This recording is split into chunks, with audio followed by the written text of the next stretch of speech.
సుగుణాలతో సుగుణాల మెట్లపై నడిపించి కనిపించు అయ్యప్ప స్వామి.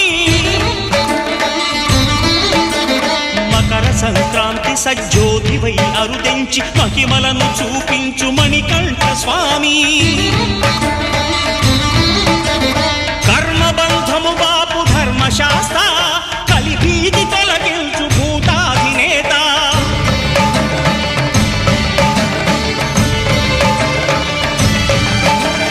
అయ్యప్ప దేవాయ నమః అభయ స్వరూపాయ నమః. ఆద్యంతరహితమౌ నీ విశ్వరూపం అజ్ఞానతిమిరము నణచు శుభదీపం.